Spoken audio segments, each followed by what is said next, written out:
You're standing in front of your phone's camera right now, and somewhere in the back of your mind, you already know this picture could end up anywhere. You post it anyway. Everyone does. It feels harmless. It feels temporary.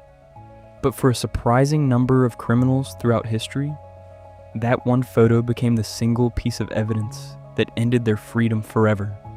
This isn't a story about technology. It's a story about something much older. It's about a part of your brain that wants to be seen, even when being seen is the worst possible idea. Let's start with the basics. Why would anyone do this? Psychologists call it the spotlight effect. Your brain is wired to believe that other people are paying far more attention to you than they actually are. Researcher Thomas Gilovich at Cornell University spent years studying this exact phenomenon, and his experiments showed something fascinating. People consistently overestimate how much others notice their appearance, their mistakes, and their actions. Now stretch that bias to its breaking point. Add a crime, add a smartphone, add the dopamine hit of likes and comments, and you get a pattern that shows up again and again in police reports around the world. Take the case of a burglar in Pennsylvania who broke into a house, found the homeowner's laptop, and instead of just stealing it, sat down and took a selfie with it. Mid-burglary, mid-crime. He didn't post it anywhere. He didn't even mean to keep it. The photo automatically synced to the owner's cloud account because the laptop was still logged in. Police had his face, his location, and a timestamp, all before he even left the house.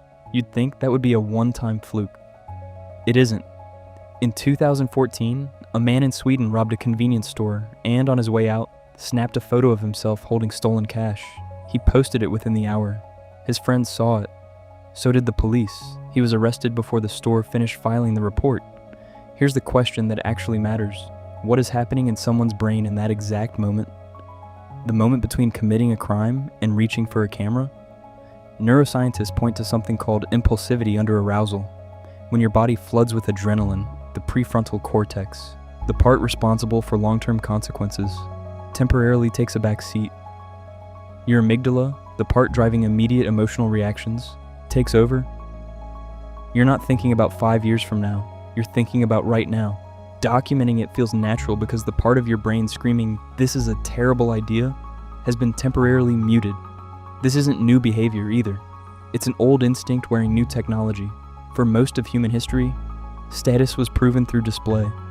Anthropologists studying tribal societies have documented how hunters carried trophies, scars, or kills back to camp, specifically to be seen and recognized. Showing evidence of a risky act wasn't shameful. It was how you earned respect. Your ancestors didn't have Instagram, but they absolutely had bragging. The brain that drove a hunter to display his kill is the same brain driving a modern criminal to display his crime. Which brings us to one of the strangest cases on record. In 2017, a man in Ohio attempted to rob a gas station while wearing a mask. So far, smart enough. Then, immediately after, he posted a video of himself bragging about it. Mask removed, face fully visible, narrating exactly what he'd done. He uploaded it to his own public account. Detectives didn't need a witness. He had already given a full confession with his own face attached. Why would someone go through the trouble of hiding their identity during the crime, only to reveal it minutes later? This is where psychologists bring up narrative identity. Humans are storytelling creatures. We don't just do things. We need to be the main character of what we did. Researcher Dan McAdams, who has spent decades studying narrative identity, found that people construct their sense of self around the stories they tell about their own lives. For some, in the heat of an adrenaline-driven moment, the need to be the hero of that story overrides the basic instinct towards self-preservation. The crime isn't complete until it's witnessed, and if no one else is there, the camera becomes the witness. Let's go even further back than smartphones. Before cameras existed at all, criminals still couldn't resist leaving evidence of themselves.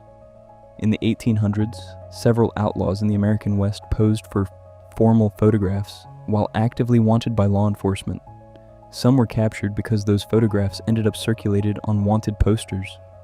The need to be seen, even by strangers who might use that image against you, isn't a quirk of the digital age, it's a quirk of being human. So if this instinct is so old, why does it seem so much worse now? The answer is speed and permanence. 200 years ago, a photograph took hours to develop and could sit in a drawer for decades. Today, a photo can travel across the globe in seconds and never fully disappear. Researchers in digital forensics describe this as the permanence trap. The criminal brain registers the photo as something private and temporary. In reality, the moment it's captured, it stops being either of those things. There's a case in the UK where a teenager broke into a department store after hours and tried on dozens of items, taking selfies in each outfit, fully expecting to delete them before leaving. He was interrupted by a delivery worker, panicked, and fled without deleting a single photo. The store's security software had already backed up the gallery from the connected display device he'd used. Every image became evidence. Here's the part that should make you pause. None of these people thought they'd get caught this way. Each of them was almost certainly aware, on some level, that posting evidence of a crime was risky. And yet they did it anyway. This is where impulsivity research gets interesting. Psychologist Walter Mischel, famous for his marshmallow experiments on delayed gratification, found that the ability to resist an immediate reward for a better long-term outcome is one of the strongest predictors of life success. But that ability isn't fixed. It fluctuates with stress and arousal. In a calm moment, almost anyone would recognize that posting a selfie holding stolen goods is a bad idea. In an adrenaline-spiked, ego-inflated moment, that same person's judgment can collapse entirely, which raises an uncomfortable question about all of us, not just criminals. How many decisions do you make in moments of excitement, anger, or adrenaline that your calm, rational brain would never approve of? Most of us never test this in a way that ends in handcuffs, but the same mechanism, the same override of long-term thinking by short-term emotion, plays out constantly in smaller ways. An impulsive text sent in anger, an impulsive purchase made at 2 a.m., an impulsive post made the second something exciting happens. Notice something else about these cases too. In nearly every one, the criminal had already gotten away clean. The Pennsylvania burglar had left the house. The Ohio robber had escaped the gas station. The hardest part, the crime itself, was already over.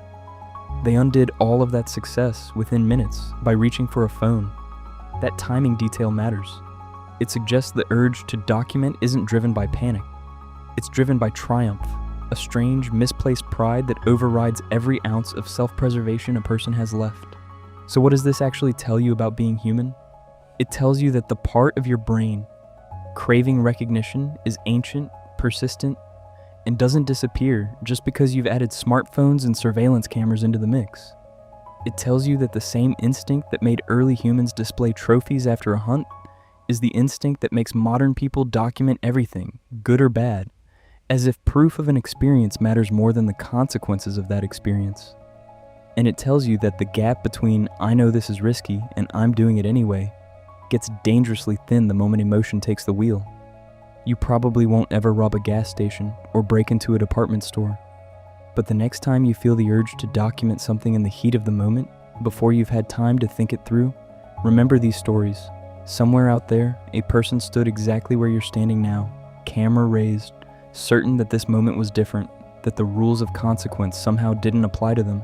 They were wrong, and their selfie proved it. Thanks for watching. If you enjoy videos like this, don't forget to like, subscribe, and hit the notification bell button so you don't miss any of our upcoming videos.